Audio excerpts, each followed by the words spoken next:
जी अस्सलाम वालेकुम। मेरे साथ आज मौजूद हैं असद चौधरी साहब, मेरे बहुत अच्छे दोस्त भी हैं और ख़बरों पे नज़र बहुत ज़्यादा रखते हैं। चौधरी साहब, ख़बरें तो बहुत सारी हैं। Prime minister Shanghai cooperation organisation SCO के समिट के लिए रवाना हो गए।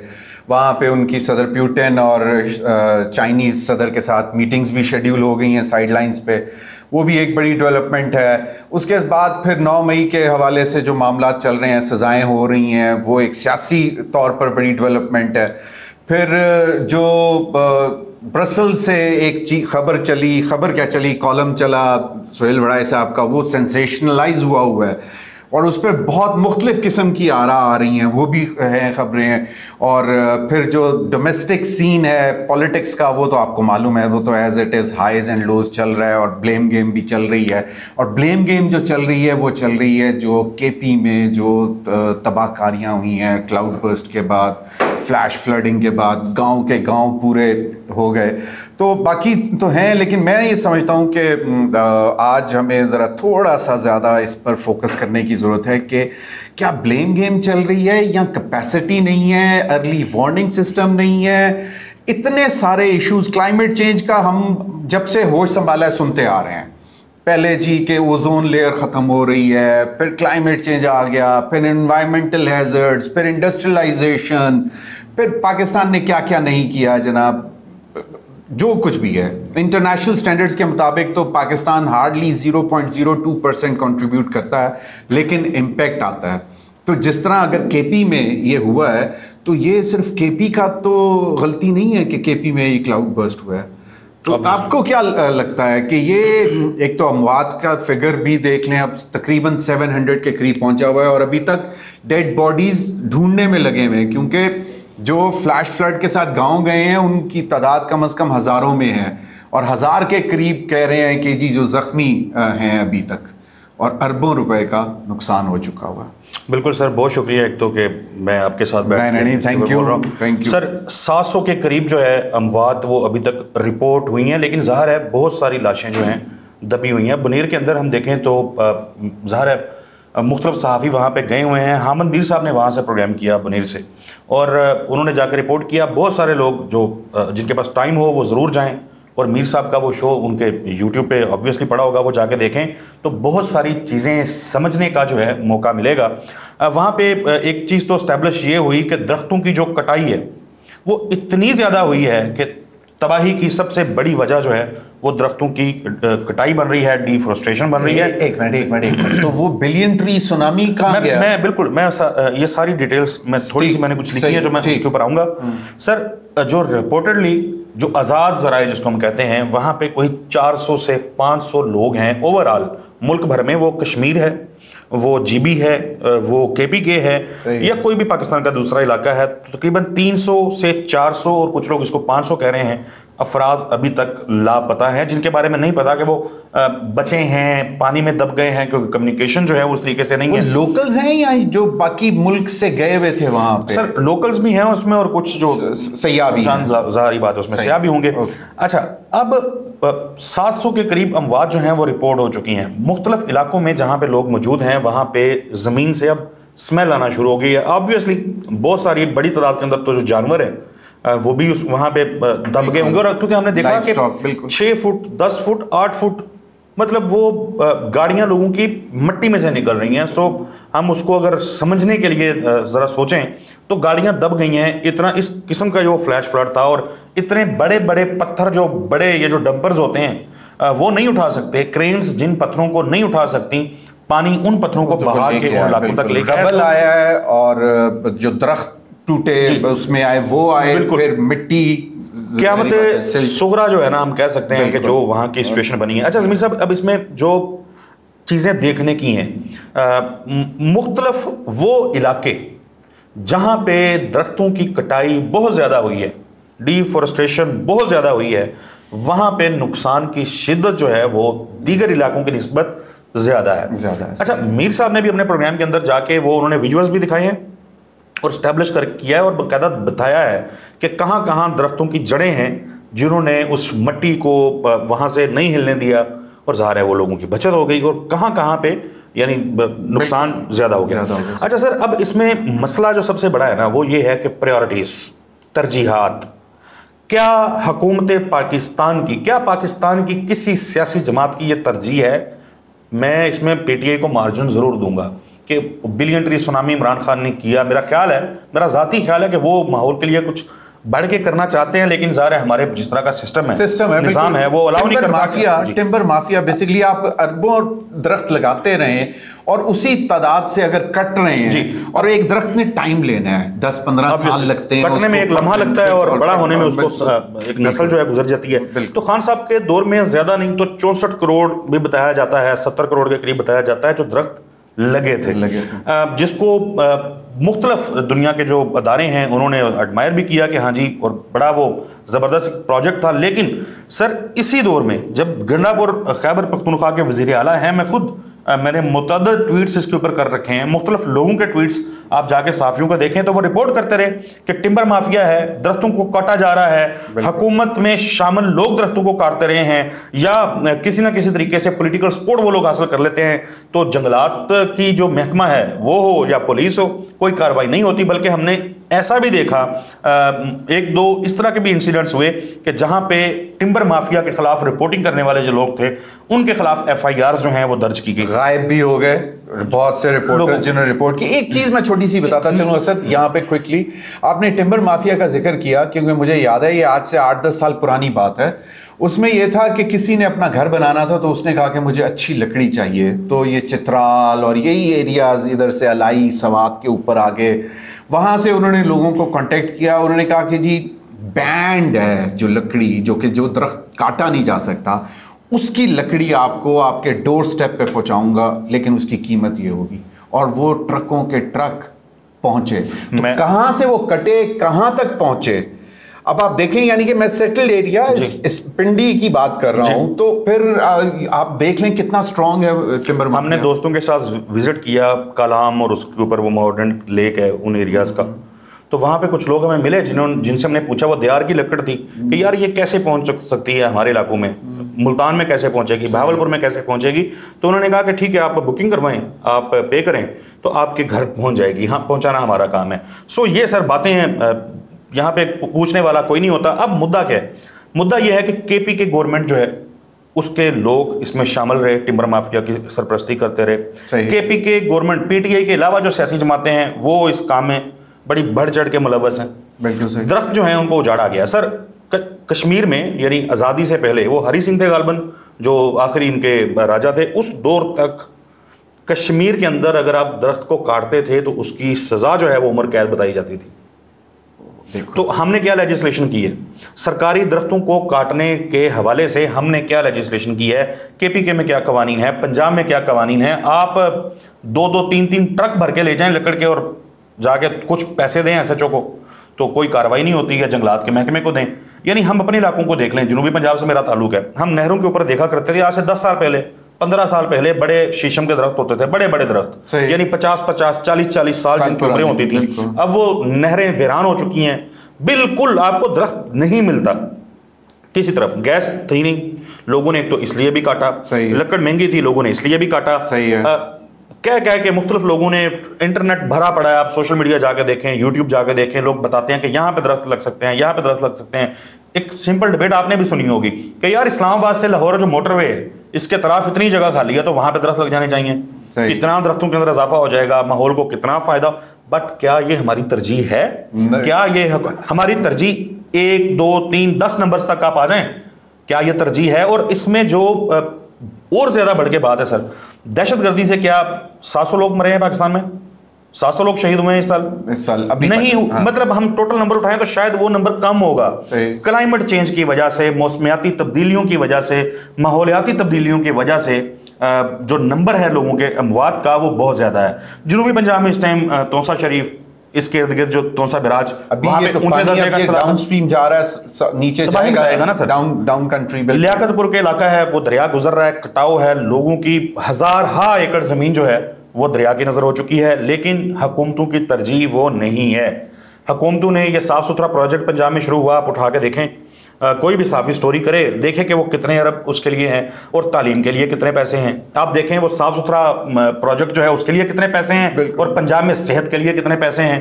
प्रायोरिटीज मैटर करती हैं, लेकिन हमारे जो सियासी शराफिया है उसकी प्रायोरिटी ये होती है कि कौन सा ऐसा प्रोजेक्ट लाया जाए जिससे नजर आए, ठेकेदार भी कमाए, नजर भी आए, ठेकेदार भी कमाए। बाकी बहुत सारे सियासतदान, वो किसी भी सियासी जमात से उनका ताल्लुक हो, वो ये होता है कि पता नहीं मुझे कितना कमीशन बचेगा या नहीं बचेगा। तो सर हालात अभी तक खराब हैं। 80 करोड़ रुपया जो है आज खैबर पख्तूनख्वा हुकूमत ने सोमवार के रोज अनाउंस किया ज़राई एडमिनिस्ट्रेशन के लिए। अब इमेजिन करें 80 करोड़ रुपया, यानी जितने बड़े स्केल पे ये तबाही है, बिलियंस में बिलियन। और फिर वज़ीर आला खैबर पख्तूनख्वा वो आते हैं और वो फिर वही जो ब्लेम गेम का आपने बात की थी, वो कहते हैं हमें इमदाद नहीं चाहिए कि वफाकी हुकूमत है तो वो उसको ये है कि हमारे फोटोज बन जाएं। शेख वकास अकरम तर्जमान तहरीक इंसाफ, उन्होंने ट्वीट किया हुआ था कि 3 ट्रक्स जो हैं वो वफाकी हुकूमत की जानिब से भेजे गए और साथ ये कहा गया कि जब तक कोई वफाकी वजीर ना पहुंचे इनको ना तकसीम किया जाए। तो भेजे किस लिए हैं भाई आपने? यानी आपके लिए लोगों की जिंदगियां भी मजाक हैं, आपके लिए लोगों की जिंदगियां जो हैं वो अपनी नशरोशात जो है उसका सिर्फ फोकस वो है आपका। मतलब इस पे भी मतलब अभी तक केयरफुल एस्टिमेट तो जो है 700 के करीब, लेकिन ये ज्यादा भी होगा, यकीनन होगा। और उस पर सियासत हो रही है, और सियासत उस लेवल की हो रही है कि मैं देख रहा था डिबेट्स जो चल रही हैं अभी, जो इस वक्त पार्लियामेंट में, सेनेट में भी जो डिबेट हुई है, उसमें मैं देख रहा था कि सीरियसनेस गवर्नमेंट की नहीं थी। तनख्वाह दे देंगे, आधी तनख्वाह दे देंगे, पूरी तनख्वाह दे देंगे। क्या तनख्वाह आपकी पार्लियामेंटेरियंस की एक महीने की तनख्वाह देने से ये केपीके के लोगों का ये मसला हल हो जाएगा, या क्या ये सिर्फ केपीके हुकूमत का मसला है? यानी बड़े सवाल है सर। मुझे ये बताएं, पाकिस्तान का मसला है सर। हम एक चीज पे हमारा इत्तेफाक, जंगलात की कटाई के ऊपर कोई पूछगछ नहीं है ना। एक चीज तो ये हो गई कि कोई पूछने वाला नहीं है। कवानीन है असद, कवानीन है, लेकिन इम्प्लीमेंट नहीं, जीरो इम्प्लीमेंटेशन। मैं आपको ये जो माहौलियाती और मौसमियाती तब्दीलियां हैं सर, आबादी का बढ़ना, बेदरेक बढ़ना, इसकी एक बड़ी वजह है। क्या पाकिस्तान में आबादी को कंट्रोल करने के लिए कुछ हो रहा है? ये आपने क्या लोगों को एजुकेट किया जा रहा है? बड़ी इंपॉर्टेंट बात की है। एक जमाना था कि पाकिस्तान में आपको पीटीवी था ना, उस वक्त सरकारी टीवी था, और उस पर बाकायदा कैंपेन्स चलती थी के पॉपुलेशन कंट्रोल के हवाले से। अब उसको फिर हमारा एक तबका है जिसने एक बैन कर दिया कि जी इस किस्म की तशहीर नहीं होनी चाहिए, ये अगेंस्ट हमारे इस्लामिक प्रिंसिपल्स हैं। और फिर तालीम, बेसिक चीज तो ये आपको बताएगी कि पॉपुलेशन कंट्रोल करने के लिए तालीम बेसिक तो तालीम की तो ये हालत है ना कि केपीके की यूनिवर्सिटियां जो हैं, केपीके की यूनिवर्सिटीज अपने एम्प्लॉयज को, असाजा को तनख्वाहें देने के काबिल नहीं है। मैंने आपको कहा कि पंजाब में साफ सुथरा पंजाब प्रोजेक्ट का बजट उठा के देखें और पंजाब की तालीम का बजट उठा के देखें तो आपको पता चल जाएगा। चलें आबादी से आगे बढ़ते हैं। तवानाई का सर जो गैर पायदार इस्तेमाल है, कोयले से हम बिल्कुल, हालांकि एलपीजी जो शुरू किया था प्रोजेक्ट वो यही था, it is known as poor man's fuel, कि गरीब आदमी को, जो खासतौर पर जो दूर दराज के इलाके हैं, वो दरख्त ना काटें, कोयला ना काटें और उन तक एलपीजी, लेकिन उसकी कीमतें वो गरीब अफोर्ड ही नहीं कर सकते। तेल, गैस, कोयला, ग्रीन हाउस गैसेस जो होती हैं, बिल्कुल उसका सबसे बड़ा सोर्स है पाकिस्तान में। उसके ऊपर जो है इन्हिसार है सारा, बल्कि दूसरे जो जराए हैं उसको रोका जाता है। सोलर्स आए थे, उसकी भी हौसला शिकनी अब शुरू हो गई, टैक्सेस वैक्सेस की बातें आना शुरू हो गई। और फिर कुछ लोग तो ये कहते हैं कि ये जो धड़ाधड़ सोलर पैनल्स जो हैं इंस्टॉल किए जा रहे हैं, इसमें कुछ ऐसे प्रोडक्ट्स भी आते हैं, ऐसी चीजें भी आती हैं जो कि एनवायरमेंटल हैजर्डस है क्योंकि आपकी बेसिकली ये सूरज की शुआएं जो हैं इस पे जब पड़ती हैं तो एक तो हीट रिफ्लेक्ट होके जाती हैं, मतलब हीट एमिनेट होती है। हम साइंस के स्टूडेंट नहीं हैं, so unable to explain properly, but ये इसके ऊपर इंपैक्ट है। मैं आगे आता हूं सर। पब्लिक ट्रांसपोर्ट पाकिस्तान, आप अभी चले जाएं सड़कों के ऊपर, रात जब हम बैठ के वीडियो रिकॉर्ड कर रहे हैं 11 बज चुके हैं, सड़कों के ऊपर रश होगा सर। रावलपिंडी में चले जाएं, इस्लामाबाद में चले जाएं, कहीं भी आपको गाड़ियां मूव नहीं हो रही होती, बम्पर चल रही होती हैं। सर क्या पब्लिक ट्रांसपोर्ट नहीं होनी चाहिए थी? दुनिया भर में है, और वो सिर्फ इसलिए है कि आप ये जो इमिशंस हैं, गैस इमिशंस, करोड़ों लीटर फ्यूल जो है वो रोजाना उड़ाया जाता है, वो गैसेस, और फिर चेक एंड बैलेंस नहीं है, किस किस्म के इंजन है, कौन सा इंजन धुआं मार रहा है, कोई पूछने वाला नहीं है। तो ये क्या हमारी तरजीह है सर? वैसे माजर से सरकारी गाड़ियां जो बड़ी गाड़ी हैं उसमें से जो धुआं मारती हुई गाड़ियां जाती हैं वो सरकार अपनी गाड़ियों को नहीं रेगुलेट करती है, तो आम पब्लिक ठीक है। सो हम इस पे इत्फाक हो गया कि कोई हमारी वो भी प्रायोरिटी नहीं है। सर, हमारी इंडस्ट्रीज दुनिया में जदीद चीज़ें आई हैं, रोकते हैं एमिशंस को कि जी धुआं जो है उसको साफ करके निकाला जाता है, केमिकल्स को रोका जाता है। यहाँ लाहौर के तराफ में चले जाएं, आधा लाहौर जो है वो गंदी सब्जी खाता है, केमिकल सब्जी खाता है। फैक्ट्रीज का केमिकल जो है वो आपके नहरों में जा रहा है, जो कि बेसिकली मतलब आबकारी करती है फसलों के लिए। तो तय हुआ कि हम अपनी जो इंडस्ट्रीज हैं उसमें भी एडवांसमेंट लाने को तैयार नहीं है और ना हम लेके आए हैं। ये हो गया। सर, ज़राअत में जिसका दिल करता है वो अपनी छोटी सी 4 इंच की वो खोलता है जगह और वहाँ पे अद्वियात बनाना शुरू कर देता है।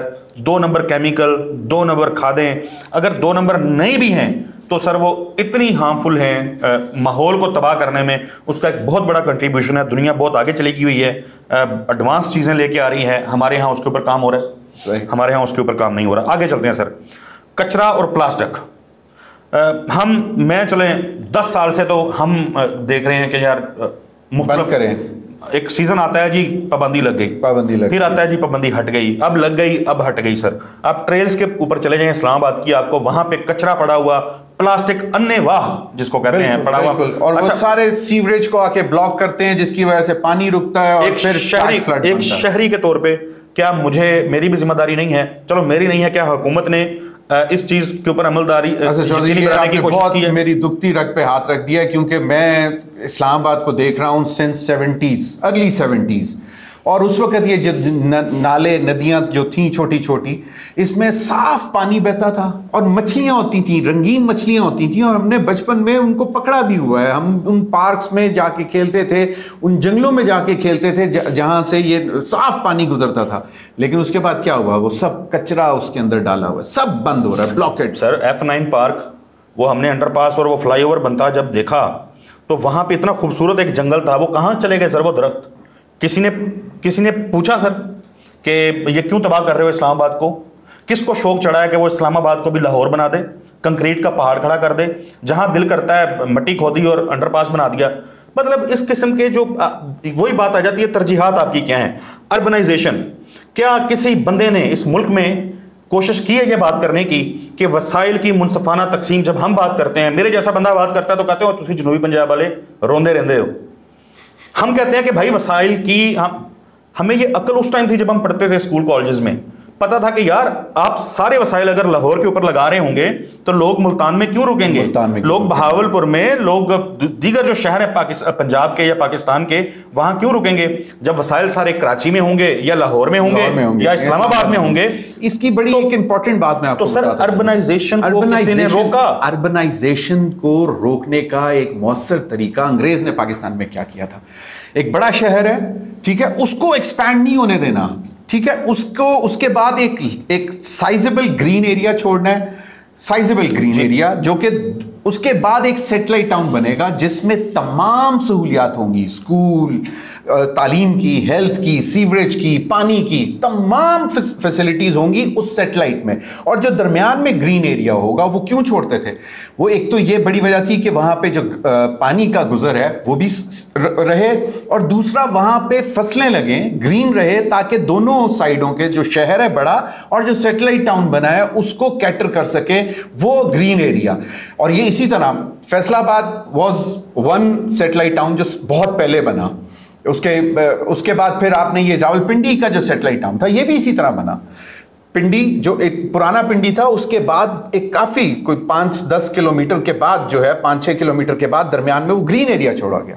लाहौर में पुराने लाहौर के बाद, इचरे के बाद ग्रीन एरिया छोड़ा गया, नहर गुजरी, मॉडल टाउन बहुत आगे जाके बनाया गया। It was also a satellite town और वहां पे तमाम फैसिलिटीज। तो ये एक, तो अब आप जब जनूबी पंजाब के किसी हिस्से से लाहौर मॉडल टाउन जाने की कोशिश करते हैं तो लाहौर की आबादी के आखिरी सिरे से आपको 2 घंटे लग जाते हैं मॉडल टाउन पहुंचते हुए। ऐसे ही है। मैं दावे से कह सकता हूं कि पाकिस्तान में कोई एक भी ऐसा शख्स नहीं होगा जो ये कह सके कि लाहौर इतने मुरब्बा किलोमीटर पे फैला हुआ है। यानी आपके पास उसका गेज ही नहीं कर सकते।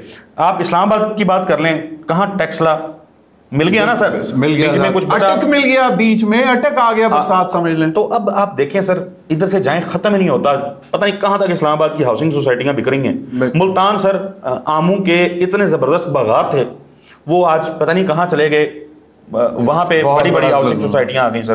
तो मसला ये है कि ये जो हम कर रहे हैं ना सर, वो हमारे सामने आ रहा है। फिर दूसरा सर, ये बिलावल भुट्टो जरदारी के, एक छोटी सी बात यहाँ पे मैं देखें, अब आपने जो बात की ना कि ये जो केपी में हुआ है, इसका ये कसूर केपी का नहीं है। आप पूरे पाकिस्तान में देखें, जब आप पाकिस्तान को कंक्रीट का बेड बना देंगे, ऑब्वियसली ग्रीन नहीं रहेगा, तो फिर यही होगा, फिर क्लाउड बस्ट ही होगा। अभी किसी से बात हो रही थी जब मैं ऑफिस में था, तो कोई बता रहा था कि सिर्फ रावलपिंडी का जो दर्जा हरारत है वो कुछ सालों के अंदर, अब एग्जैक्टली नहीं मुझे पता, 1.5 डिग्री सेंटीग्रेड जो है वो मजीद बढ़ गया है। तो अब टेम्परेचर जितनी तेजी से बढ़ रहा है, तो पाकिस्तान इस पे ये तो हमारा नंबर 1 जो है वो तरजीह होनी चाहिए कि हमने माहौल को कैसे बचाना है। हमें हर किसी से सीखना चाहिए कि लोग अपने माहौल को कैसे बचाएं। निकले तो हाउसिंग सोसाइटी बनती जा रही है। आपने शुरू में सर इंट्रो में बताया SCO कॉन्फ्रेंस है, ज़ाहिर वहाँ पे पॉलिटिकल मामला के ऊपर बात तो नहीं होती। चाइना के अंदर अर्बन फ्लडिंग हो रही है, चाइना के अंदर ये सारा जिस फ्लैश फ्लडिंग हो रही है, क्लाउड ब्रस्ट हो रहे हैं। भारत के अंदर हमने कुछ ऐसे विजुअल्स और वीडियोस देखी हैं कि क्लाउड ब्रस्ट भी हो रहा है और यही सेम इश्यूज हैं। सो पाकिस्तान में भी हो रहे हैं, यानी हम तीनों मुमालिक जो हैं, खास तौर पे ग्लोबल मसला है ना, इट्स नॉट ओनली पाकिस्तान। तो इसके ऊपर मेरा ख्याल है कि बात होनी चाहिए, और उस तरीके से नहीं जिस तरीके से बिलावल भुट्टो जरदारी गए और पता नहीं कितने खरब उन्होंने कहा कि ऐलान कर दिया जी बिलावल भुट्टो को देने को लोग तैयार हो गए हैं, पता नहीं टका भी पाकिस्तान आया उसमें का नहीं आया। जो पिछले फ्लड के बाद जब वो गए थे, लोग मरते हैं, हुकूमत मुदारिक होती है, पता नहीं टूरिज्म करके आ जाते हैं। 22 लाख घर बना दिए उन्होंने, कहाँ जहां पे ये फ्लड्स आए थे, और मालकाना हकूक पे दे भी दिए। किसको? जो लोग मुतासर हुए थे फ्लड से। ये बिलावल पीपल्स पार्टी क्लेम कर रही है। सखर में कुछ प्रोजेक्ट एक आधा हुआ ऐसा, वो तो कह रहे हैं 22 लाख सर वो बन गए होंगे पीपल्स पार्टी, वो तो कहते हैं कि भुट्टो जिंदा है, तो मैं कैसे मानूं? सो मुख्तलिफ चीजें हैं, मुख्तलिफ चीजें हैं सर, प्रायोरिटी बनाना पड़ेगा और इंटरनेशनली बात करनी पड़ेगी। अच्छा, थोड़ा सा कार्बन एमिशंस में हमारा कंट्रीब्यूशन जो है वो 1% से भी कम है, और माहौलियाती तौर पे मुतासरा ममालिक में हम टॉप 5 में शामिल हैं। सो जाके अपना मुकदमा दुनिया के सामने लड़े। नहीं, बिल्कुल, ये आपने बड़ी इंपॉर्टेंट बात की कि मुझे याद है मैंने प्रोफेसर टेरी रूट का इंटरव्यू किया था, जो स्टैनफोर्ड यूनिवर्सिटी की प्रोफेसर थी, और वो इंटरनेशनल एनवायरनमेंट जो क्लाइमेट चेंज है उसकी जो ऑर्गेनाइजेशन है उसकी चेयर होल्डर थी। और उन्होंने कहा था कि डेवलपिंग वर्ल्ड जो है उसका कंट्रीब्यूशन इज ऑलमोस्ट नेग्लिजिबल, ना होने के बराबर है डेवलप्ड वर्ल्ड। उसमें उसने अमेरिका को कहा कि सबसे बड़ा अमेरिकन सिटीजन, उन्होंने कहा कि जी America is the number 1 contributor on the negative side of ये क्लाइमेट चेंज के इम्पैक्ट और एनवायरमेंटल हैजर्ड्स वगैरह। तो ये बात बिल्कुल सही है, हम नहीं है, और हमें ये इंटरनेशनली ये बात उठानी चाहिए कि हम मतलब सफर कर रहे हैं ना इसकी वजह से। अब ये ब्लेम गेम पे जरा क्विकली मुझे बताएं, वीडियो लंबी होगी लेकिन मुझे ब्लेम गेम पे देखें, मैं तो अब मैं सच्ची बात यह है कि मैं इस पे बात भी उस तरीके से नहीं करना चाहता। ब्लेम गेम सर, जितनी सियासी अशराफिया है, जो इक़्तिदार में बैठा हुआ है ना सर, उसको अपनी पड़ी हुई है, अपना इक़्तिदार बचाने की पड़ी हुई है। पॉइंट स्कोरिंग ये लोग कर रहे हैं, सियासत को इन्होंने इतना जो है ना मैला कुचैला कर दिया है कि लोगों को वो देख के बदबू आने लगती है। हम चुके हैं लोग सर इनको देख पाकिस्तान पे जब जंग मुसल्लत होती है तो पूरी कौम एक हो जाती है। ये क्या जंग से कम सूरत हाल तो नहीं है, जहां पे हजारों लोग की जिंदगियां स्टेक पे हैं, मर गए हैं, अरबों रुपए का नुकसान हो गया। इस पे हम इकट्ठे क्यों नहीं हो सकते? सियासी जमातें, मतलब हमने देखा ना कि every political party was on one page Pakistan. तो ये पाकिस्तान प्रायोरिटी नहीं है, कंसेंसस हो जाता है, हर चीज पे हो जाता है। अभी ये इतना बड़ा इशू आ गया ना, 700 लोग मर गए, गरीब का बच्चा मर गया। गरीब अमीर सलाब क्या देखता है, लेकिन बाहर ज़ाहिर लोग चले गए। सो हम देखते हैं कि कौन सा ऑर्डिनेंस आता है। आजम नज़ीर तारड़ साहब कौन से माहौलियाती उसके ऊपर कागजात लेके भाग दौड़ करते हैं, और शहबाज शरीफ साहब रात 3 बजे तक स्विमिंग पूल में वो जो कर रहे होते हैं, जो कुछ भी, वो कितना इसको इस मसले के ऊपर जो है वो जाते हैं। और अभी तक विजिट किया उन्होंने, PM खुद गए नहीं। गंडापुर साहब के वो फोटोज आ रहे हैं, वो दूसरे जो गवर्नर साहब हैं जो दूसरे दिन अवार्ड दे रहे होते हैं और मुख्तलिफ इवेंट्स और सेरेमनीज कर रहे होते हैं, वो भी कल तस्वीरें खिंचवा के आगे। जी मैंने देखा है मानसेरा, जहाँ पे गए हुए थे, ज्यादा इशू है वहाँ पे जाना चाहिए। तो सर इन लोगों की तो प्रायोरिटी नहीं है।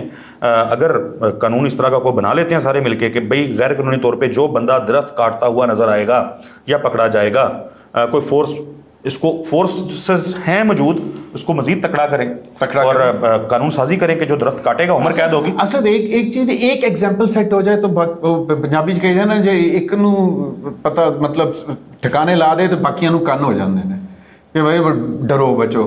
तो एक एग्जांपल सेट करने की देर है कि जी बैंक्स के ऊपर, रिवर बैंक्स के ऊपर घर नहीं बनाने, होटल नहीं बनाने।